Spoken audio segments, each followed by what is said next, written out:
खरं म्हणजे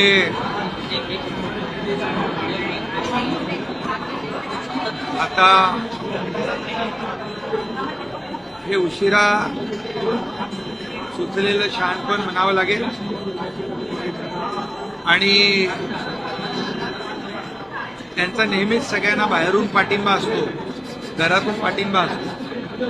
तुम लढो हम कपडा संभालते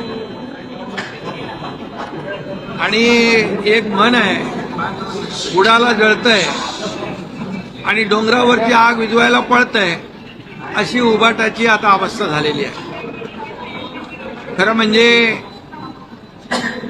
विद्यार्थ्यांचं जे आंदोलन, सोनम वांगचुक यांचं जे आंदोलन आहे, एकंदरीत जेव्हा जेव्हा सरकारच्या विरोधामध्ये अशा प्रकारची आंदोलनं जे जे लोक करतात त्यांना मात्र यांचा पाठिंबा असतो. ते नेहमी उबाटाचे लोक आठवण करून देतात, श्रीलंकेमध्ये हे झालं, नेपाळमध्ये हे झालं, लोक रस्त्यावर उतरली, आणखी कुठंतरी श्रीलंका झालं, नेपाळ झालं, बांगलादेश झालं, अशी मुद्दामून आठवण करून देण्याचं काम हे उबाटा करताय. आणि आता त्यांना वाटतंय की हे जे काय आंदोलन जे सुरू आहे देशव्यापी, त्यामध्ये आपली पोळी कशी भाजून घेता येईल अशा प्रकारचं खालच्या थराचं राजकारण करण्याचा हेतू त्यांचा आहे. म्हणजे देशामध्ये आणि राज्यामध्ये अराजकता कशी पसरेल, कायदा सुव्यवस्था कशी बिघडेल आणि लोक रस्त्यावर येऊन आंदोलनं कशी करतील, अशा भ्रमामध्ये ही सगळी मंडळी आहेत. खरं म्हणजे बांगलादेश असेल, श्रीलंका असेल, नेपाळ असेल, तिथली आर्थिक परिस्थिती रसातळाला गेली होती. तिथं अर्थव्यवस्था कोलमडून गेली होती, लोकांचे खाण्याचे बांधे झाले होते. परंतु या देशामध्ये प्रधानमंत्री मोदी साहेबांच्या नेतृत्वाखाली हा देश पुढे जातोय, आर्थिक व्यवस्था वाढतीये, आर्थिक महासत्तेकडे वाटचाल आपला देश करतोय. जवळपास 80,000 लोकांना मोफत अन्नधान्य देण्याचं काम या ठिकाणी होतंय. 32 कोटी लोकांना दारिद्र्य रेषेच्या वर आणण्याचं काम देशाने केलंय. त्यामुळे हा फरक आहे. इतर देशामध्ये झालेलं अराजकता पसरलेली ती या देशामध्ये किंबहुना या राज्यामध्ये परिस्थिती उलटी आहे. आणि म्हणूनच 2014 पूर्वीचं आपण पहा की युपीए काँग्रेस सरकारच्या काळात झालेले भ्रष्टाचार, झालेले मोठे मोठे स्कॅम हे या देशातल्या युवकांनी पाहिलेले आहेत. आणि म्हणून 2014 नंतर या देशातला युवा वर्ग हा प्रधानमंत्री मोदीजींच्या सोबत आहे, आजपर्यंत आहे. 2014 नंतर झालेली देशाची प्रगती तो युवा पाहतोय. मिळणाऱ्या हाताला नोकऱ्या, मिळणारं काम हा युवक पाहतोय. आणि म्हणूनच याची पोटदुखी जी आहे, आणि म्हणून हा युवा जो आहे हा देशाच्या प्रधानमंत्री नरेंद्र मोदीजी जे या देशाला पुढे नेत आहेत त्यांच्या बरोबर साथीने हा पुढे चाललेला आहे. आणि म्हणून मोदीजींनी अनेक निर्णय घेतले. युवक, गरीब, शेतकरी, महिला हे 4-5 वर्ग जे आहेत, या वर्गांना न्याय देण्यासाठी अनेक योजना सुरू केलेल्या आहेत. त्यामुळे हे जे काही यांच्या मनामध्ये आहे की देशामध्ये अराजकता पसरली पाहिजे, देशामध्ये कायदा सुव्यवस्था बिघडली पाहिजे, आणि म्हणून हे जे काय आहे हे लोकांना प्रोक करण्याचं काम, भडकवण्याचं काम या ठिकाणी करतायत. परंतु त्यांच्या प्रयत्नांना यश कधीच येणार नाही. कारण हा देश, या देशाला एक संस्कृती आहे, या राज्याला एक संस्कृती आहे, आपल्या परंपरा आहे. आणि म्हणूनच हा केविलवाना प्रयत्न आहे. का जाऊन तिकडे बसत नाही त्यांच्याबरोबर? का घरातूनच तुम लढो हम कपडा संभालते, नेहमी बाहेरून पाठिंबा, आमचा इथून पाठिंबा. ते दिल्लीला जात नाही म्हणतात, जिथं आहे तिथून पाठिंबा द्यायचा असं म्हणतात. जाणार का म्हणून विचारलं दिल्लीला त्यांना. मग मी तेच सांगतो, तुम लढो हम कपडा संभालते, अशा प्रकारची परिस्थिती आहे. आणि म्हणून मगाशी मी सांगितली, बुडाला जळतंय आणि डोंगरावरची आग विझवायला पळते, अशी उभाट्याची परिस्थिती निर्माण झालेली आहे. त्यांना काही कळत नाही की कधी काय आंदोलन करायचं. जे हनुमान चालिसामध्ये जे बोलणारे त्यांना जेलमध्ये टाकलं, आता त्यांना राम रक्षा आठवली आहे. आता त्यांना कळलंय की जो राम का नाही हो किसी काम का नाही, म्हणून राम रक्षा सुरू होती आहे. आणि म्हणून मी बोललोय विधान परिषदेमध्ये. परंतु मी आपल्याला एवढंच सांगतो, किती काही केलं तरी सुद्धा, किती हिंदुत्वाचा हाव आणला तरी सुद्धा, हिंदुत्व त्यांनी बाळासाहेबांचे विचार सोडले तेव्हाच सुटलेला. स्वातंत्र्यवीर सावरकरांना माफीवीर म्हणणाऱ्यांच्या मांडीवर बसले तेव्हाच सोडलेला आहे. आणि म्हणून या देशाच्या प्रधानमंत्र्यांवर नेहमी या ठिकाणी आरोप करायचे. आणि ज्यांनी राम मंदिर बांधून दाखवलं, ज्यांनी 370 कलम हटवून दाखवलं, बाळासाहेबांचं स्वप्न ज्यांनी साकार केलं, त्यांच्यावर तुम्ही आरोप करताय. आणि म्हणूनच हा एक केविलवाना प्रयत्न आहे. मी आपल्याला एवढंच सांगतो की आता त्यांच्याकडे कुठलेही मुद्दे नाहीत. आणि म्हणून अशा प्रकारचे जे त्यांनी सोडलेले मुद्दे, विधानसभेच्या अधिवेशनामध्ये हिंदुत्वाचा मुद्दा घेऊन चूक केली, हिंदुत्वाचे विचार घेऊन चूक केले असं म्हणणारे आता म्हणतायत गर्व से कहो हम हिंदू आहे. आणि राम रक्षा हे आंदोलन ते करतात, हा मोठा विनोद आहे. तुम्ही दिल्लीला चाललेला आहात, मंत्रिमंडळ विस्तार कधी होणार आहे? काय शिवसेनेला मिळणार आहे दिल्लीमधून? शिंदेसाहेब, मित्रपक्ष म्हणून तुमच्या खासदारांची संख्या वाढली, तुम्ही दावा करताय अधिक अतिरिक्त मंत्रिपद मिळावं. खरं म्हणजे आमची युती जी आहे एनडीए सोबत, ही एक वैचारिक गठबंधन आहे, वैचारिक युती आहे. ही आमची खुर्चीसाठी सत्तेसाठी झालेली युती नाही आहे. आणि तुम्ही बार्गेनिंग कधी आमचे शिवसेना करत नाही, करणार नाही. ही एक वैचारिक विचारधारेने जोडलेली युती आहे. आणि त्यामुळे एनडीएला मजबूत करण्याचं काम आम्ही करू. आपल्याकडे जे 6 खासदार आहेत त्यांना पत्र लिहिलेलं आहे आर्थिक सामंतांनी, त्यामध्ये म्हटलेलं आहे की आपलाही जो मूळ पक्ष आहे तो तुम्ही कशी काय विलीनीकरणाचा आवाज निर्माण करताय, त्या संदर्भात सर्व खासदारांना त्यांनी पत्र दिलं. त्या पत्राला केराची टोपली आमच्या खासदारांनी दाखवलेली आहे. त्यांच्या पत्राला विचारतो कोण?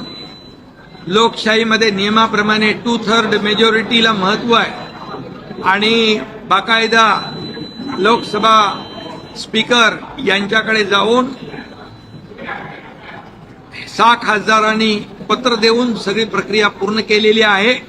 ही फक्त हा केविलवाना प्रयत्न आहे, कोर्ट कचेऱ्या करणं, हे करणं ते करणं. त्यामुळे कुठल्याही त्यांचा त्या पत्राचा परिणाम आमच्या खासदारांवर होणार नाही. दुसरीकडे जर बघायचं असेल तर चेंबूरची जी घटना घडली त्यामध्ये पालिका आयुक्तांनी जे अहवाल आलेला त्यामध्ये कुठेतरी अधिकाऱ्यांना बचाव आहे ते केलं जातं असं पाहायला मिळतं. ठाण्यामध्ये एक बॅनर पडला, तिकडे देखील अशा पद्धतीने मी ताबडतोब ठाण्यातल्या आयुक्तांना फोन केला, सगळे बिलकुल बॅनर काढून टाका, एकही बॅनर ठेवू नका आणि कुणालाही बेकायदेशीर बॅनर लावून देऊ नका. बेकायदेशीर बॅनर लावतील त्यांच्यावर कारवाई करा. आणि जे होर्डिंग आहे ते होर्डिंग, जे अनधिकृत होर्डिंग असतील ते काढून टाका, जे अधिकृत असतील त्याचं स्ट्रक्चरल ऑडिट करा. कुठलाही दुर्घटना होता कामा नये अशा प्रकारचे स्पष्ट सूचना निर्देश मी आयुक्तांना दिलेले आहेत. शरद पवार आणि त्यांचा पक्ष तुम्हाला एनडीए सोबत आलेलं चालेल का? शरद पवार साहेब आणि त्यांचा पक्ष एनडीए सोबत आलेलं चालेल का राज्यात आणि केंद्रात? अरे तुम्ही जर आणि तर ती काय गोष्ट करता? राज्यामध्ये त्यांचे जर खासदार तुमच्याही संपर्कात आहेत असं सांगितलं जातं. सगळे उपमुख्यमंत्री मी आहे, ते माझ्याकडे येतात, मुख्यमंत्र्यांकडे जातात, कामं घेऊन येतात. त्याच्यामध्ये काय आहे? सोनम वांगचुक को लेकर जिस तरीके से सपोर्ट करने का फैसला किया गया उद्धव ठाकरे द्वारा, कैसे देखते हैं? सोनम वांगचुक को जो सपोर्ट उबाटा ने किया है, ये सिर्फ मैं कहता हूं कि एक राजनीतिक फायदा उठाने का एक कोशिश है। और मैं ये कहूंगा कि वो हमेशा कहते हैं बंगाल में ये हो गया, बांग्लादेश में ये हो गया, नेपाल में हुआ, श्रीलंका में हुआ, कि ऐसे बोल बोल के यहाँ के युवाओं को उकसाने का काम कोशिश ये उबाटा करती है या कांग्रेस करती है। मैं आपको ये बात कहूंगा कि श्रीलंका, बांग्लादेश, नेपाल की अर्थव्यवस्था पूरी तरह गिर चुकी थी, पूरी तरह जीरो हो चुकी थी। वहाँ नौकरियां नहीं थी, खाने को मोहताज थे, इसलिए वहाँ के लोग रास्ते पे उतरे हैं। मैं आपको बताऊंगा इस देश में 2014 से पहले की परिस्थिति देखिए। 2014 से पहले कितने बड़े बड़े स्कैम हुए, कितने बड़े बड़े घोटाले हुए, भ्रष्टाचार हुए, ये यहाँ के देश के युवाओं ने देखा है अपने आंखों से। और 2014 के बाद जैसे देश को आगे बढ़ाने का काम, पूरा जीवन समर्पित करने का काम मोदी जी ने देश के लिए किया है। इसलिए ये ऐसे परिस्थिति में कई देशों की अर्थव्यवस्था पूरी तरह खत्म है, डगमगा गई है, चरमरा गई है। ऐसी परिस्थिति में भारत देश की अर्थव्यवस्था न की मजबूत की, बल्कि उसको आगे बढ़ाने का काम किया। आज भारत एक विकसित भारत 2047 का सपना जो है आर्थिक महासत्ता बनाने का मोदी जी लिए हुए हैं। और इसलिए युवाओं को पता है आज मोदी जी ने क्या लक्ष्य किया है। युवा, किसान, महिला, गरीब। और इसलिए मैं कहूंगा हमारे देश की परिस्थिति बहुत ही मजबूत है और उन देशों से उल्टी है। और आज युवाओं के लिए कई योजनाएं, महिलाओं के लिए कई योजनाएं, किसानों के लिए कई योजनाएं, 80 करोड़ लोगों को मुफ्त में राशन देने का काम कौन कर रहा है। 32 करोड़ लोगों को गरीबी से ऊपर उठाने का काम किसने किया है? मोदी जी ने किया है। और ये देश की जनता भी जानती है और युवा वर्ग भी जानता है। और इसीलिए वो जो चाहते हैं, वो जो सोचते हैं, उनके मन में एक सपना है कि जैसे अन्य देशों में ये अराजकता फैलाई, जैसे लॉ एंड ऑर्डर की परिस्थिति निर्माण हुई, वैसे यहाँ पर परिस्थिति निर्माण करने की कोशिश करना ये भी देश के खिलाफ है, ये जनता के खिलाफ है, एक प्रकार का ये देशद्रोह है। और मैं कहूंगा, और इसीलिए खिलाफ बात करो, सरकार के खिलाफ बात करो, लेकिन लोगों को भड़का के ये उदाहरण देते, मिसाल देते हैं बांग्लादेश की, मिसाल देते हैं अपना नेपाल की, श्रीलंका की, क्या परिस्थिति है वहां की देखिए जाकर। तो इस देश की परिस्थिति मजबूत है और युवा जो है यहाँ का मोदी जी के साथ है। ये कोई लाख कोशिश करे, कुछ भी ऐसी परिस्थिति निर्माण करने की कोशिश वो करते हैं, उसमें कामयाब नहीं होंगे। इनका एक ही है, जो देश के खिलाफ बोलेगा, जो मोदी जी के खिलाफ बोलेगा, जो मोदी जी के खिलाफ आंदोलन करेगा, उसको सपोर्ट दे दो। और वो भी कैसे? घर से सपोर्ट दे दो, तुम लड़ो, हम कपड़ा संभालते हैं। राहुल गांधी ने सरकार से पेपर लीक को लेकर सवाल पूछा और ये कहा कि सरकार जो है लाखों भविष्य छात्रों के भविष्य से खिलवाड़ कर रही है। राहुल गांधी विपक्ष के नेता है, उनको जानकारी के लिए मैं बताना चाहता हूं कि महाराष्ट्र में तुरंत पेपर लीक टीटी का होने वाला था। हमारी बहुत ही जिम्मेदार पुलिस विभाग ने तुरंत ये पूरे स्कैम को, नक्सल को पकड़ लिया और उनको जेल के अंदर ठूस दिया है। और उनके ऊपर हमने कहा है कि ये देश के जो भविष्य के साथ खिलवाड़ करने वाले लोग जो है, उनको पूरी तरह मुका लगाना चाहिए, जेल में ठूसना चाहिए, इनको जमानत नहीं होनी चाहिए। और मैं ये कहूंगा कि जब महाविकास आघाड़ी की सरकार थी तब 3 बार पेपर लीक हुए थे, पता है? ये राहुल गांधी जी को याद आपके माध्यम से मैं करा रहा हूं। ये पेपर लीक होना, ये इसका समर्थन कोई भी नहीं कर सकता है, लेकिन उस वक्त सीटी, टीटी और हेल्थ की जो भर्ती थी उसमें पेपर लीक हुआ था। इसलिए इसके ऊपर पूरी तरह जांच हो रही है, एसआईटी बैठी है और पूरी तरह इसके ऊपर जो भी आरोपी है एक को भी बख्शा नहीं जाएगा। सर, अजित सावंत ने जो लेटर लिखा है आपके सांसदों को, अजित सावंत ने जो लेटर लिखा है आपके सांसदों को, उसको लेकर क्या कहेंगे विलय मर्जर के विषय पर? देखिए, हमारे 7-6 सांसद जो आए हैं उन्होंने पूरी तरह जो कार्रवाई होती है, संसदीय कार्रवाई होती है, लेजिस्लेचर कार्रवाई होती है, प्रक्रिया होती है, वो पूरी तरह पूरी करी है। लोकसभा के स्पीकर के सामने जाकर 2/3 मेजोरिटी के साथ उन्होंने शिवसेना ज्वाइन की हुई है। इसलिए ये कोई नोटिस वोटिस का असर हमारे सांसदों पे होने वाला नहीं, शिवसेना के ऊपर होने वाला नहीं। वो लेटर उन्होंने हमारे सांसदों ने फाड़ के टोकरी में फेंक दिया है, उसका कोई वजूद नहीं है। मंत्रिमंडल विस्तार को लेकर के किस तरीके से देख रहे हैं, क्योंकि केंद्र में आपकी ताकत अब बढ़ी है और एनडीए में बड़े पार्टनर के तौर पर आप हैं। देखिए, केंद्र में हमारी ताकत नहीं, एनडीए की ताकत बढ़ी है। हमारे प्रधानमंत्री नरेंद्र मोदी जी की ताकत को हमें बढ़ाना है। उनकी ताकत बढ़ी तो देश की ताकत बढ़ेगी। इसलिए हमारा एजेंडा जो है ये बार्गेनिंग करना, हमारे इतने बढ़ गए तो हमें ये चाहिए, वैसे बोले, वैसे शिवसेना नहीं है। शिवसेना बाला साहब ठाकरे जी के विचार वाली शिवसेना है, एक विचारधारा से जुड़ी है और ये विचारधारा से जुड़ी है। इसलिए हमारा जो एजेंडा है इस देश का विकास, इस महाराष्ट्र का विकास। इसलिए जो मोदी जी देश को आगे बढ़ा रहे उसे हमारे शिवसेना का पूरी तरह समर्थन है। सर, ठाणे होर्डिंग हादसे को लेकर क्या दिशा निर्देश आपने दिए हैं? ठाणे होर्डिंग के बारे में मैंने कमिश्नर को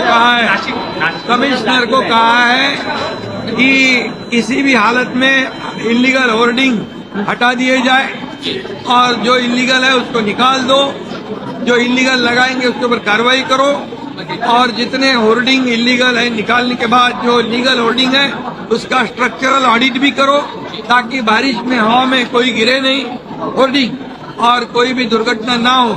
ऐसे स्पष्ट निर्देश मैंने आयुक्त जी को कल ही दिए हैं।